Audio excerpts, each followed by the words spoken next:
Hello student, welcome back to today's classes. So today we will continue from exercise 1.1 of real number class 10 NCERT chapter 1. तो question number 1, 2 हम लोगों ने कर रखा है. अब आते हैं क्वेश्चन नंबर 3 पे.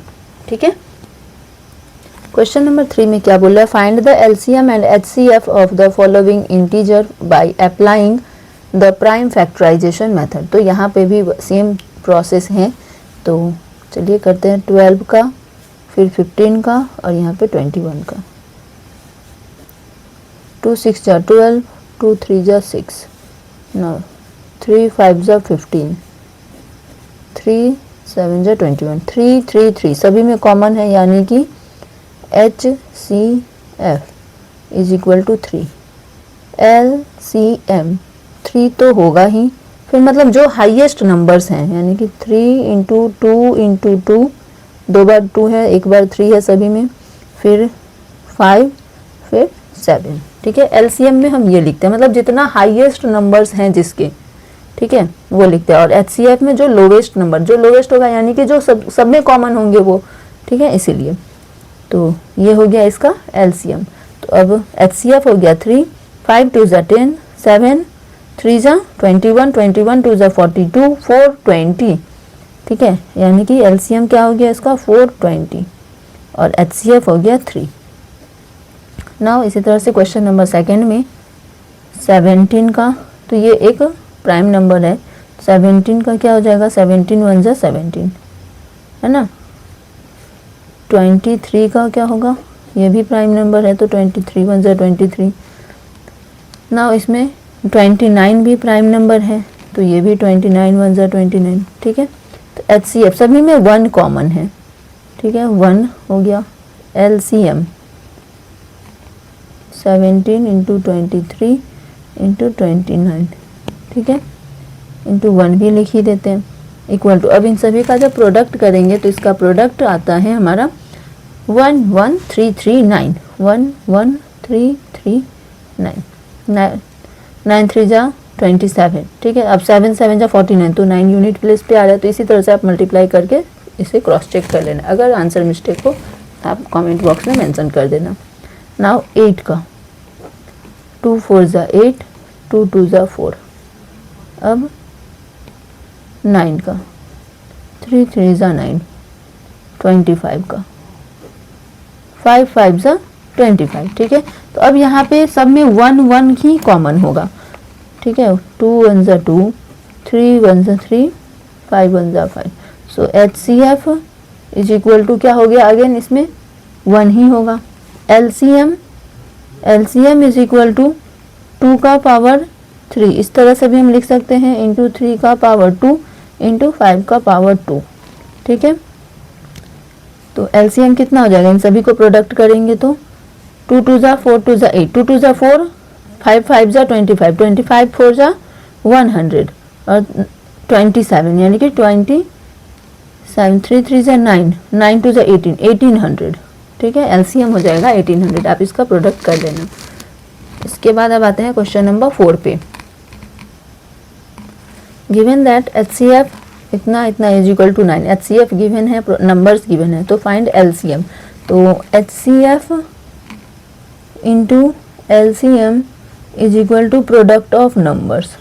ये भी हमें फॉर्मूला पता चला है, प्रोडक्ट ऑफ नंबर्स. ठीक है, तो एचसीएफ है 9, सपोज करते हैं एलसीएम है x. ठीक है, तो यहाँ पे एलसीएम ही लिखते हैं, equal to product of number, यानी कि 306 इंटू 657.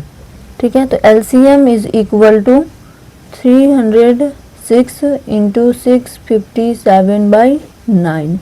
3 3 जा 9, 3 10 2. ठीक है, नाउ 3 3 जा 9, 3 4 जा, यानी कि 334 इंटू 657 कितना हो जाएगा? 7 4 जा 7 चौक 28, 7 4 जा 28, यानी कि 2 2 3 3 8. ठीक है, ये हो गया इसका एलसीएम. हमें एलसीएम फाइंड आउट करना था, तो इजी वे में निकल गया इसका एलसीएम. अब आते हैं क्वेश्चन नंबर 5 पे. क्वेश्चन नंबर 5, चेक वेदर 6 का power n can and with the digit 0 for any natural number n.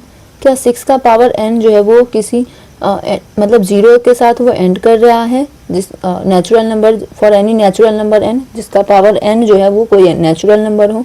तो यहाँ पे 6 का पावर n है जैसे, तो इसका हम 2 इंटू 3 का पावर n लिख सकते हैं, है ना। 6 का power n is equal to 2 into 3 का पावर n लिख सकते हैं, लेकिन डिजिट 0 अगर एंड विथ डिजिट 0 यानी कि जैसे 2 इंटू 5 का पावर n रहता इक्वल टू हो जाता वो 10 का पावर n, तो ये यूनिट डिजिट 0 से हो रहा है एंड, ठीक है। तो ये इस तरह का वैल्यू होगा, लेकिन ये 6 का पावर n जो है वो 2 इंटू 3 से हो रहा है। तो क्या हो रहा है यहाँ पे 2 इंटू 3, अगर इट कैन बी ऑब्जर्व, ठीक है, it can be observe that 5 is not in the prime factorisation of 6। क्या 5 है इसमें? जैसे 2 है तो 2 है, लेकिन 3 है यहाँ पे, 5 नहीं है। तो यहाँ पे इस वजह से ये क्या हो गया, इसका यूनिट डिजिट पे 0 नहीं आ पाएगा। So for any value of n 6 का पावर n अगर कुछ भी है will not be divisible by 5। तो ये 5 से डिविजिबल नहीं हो पाएगा, अगर चाहे वो अगर इस पे 5 भी अगर इसका वैल्यू हो जाए तो 6 इंटू 6 इंटू 6 इंटू मतलब 6 के मल्टीपल में जा रहा है, ठीक है, 6 का पावर बढ़ते जा रहा है, तो वो नहीं होगा। तो यहाँ पे हम लोग इसीलिए लिख देंगे, पहले लिख देते हैं for any value of n 6 का power n will not be divisible by 5। जैसे कि मान लेते हैं 6 का पावर 2 है, तो 6 इंटू 6 इंटू 6, ठीक है, अगर 5 से करेंगे डिवाइड तो कटेगा क्या? नहीं कटेगा, इसीलिए ये नहीं है, नॉट डिविजिबल 5। सो therefore 6 का power n can not and with the digit 0 for any natural number n, ठीक है, क्योंकि अगर वो 0 रहता तो 5 से डिविजिबल हो जाता, लेकिन ये नहीं हो रहा है। तो यहाँ पे आज हम लोगों ने क्वेश्चन नंबर 4, 3 और 3, 4, 5 को सॉल्व किया है। तो आई होप यहाँ पे आप लोग को समझ में आया होगा, और नेक्स्ट वीडियो करते हैं क्वेश्चन नंबर 6 और 7 का, इस एक्सरसाइज का बचा हुआ है, तो इसको नेक्स्ट वीडियो में करते हैं। फिर इसी के साथ मिलते हैं नेक्स्ट वीडियो में, तब तक के लिए टाटा बाय बाय एवरीवन। अगर कहीं पे डाउट हो, कोई प्रॉब्लम हो, कुछ ना समझ में आया हो या मेरे द्वारा मिस्टेक हो तो आप कमेंट बॉक्स में मेंशन करना, ठीक है।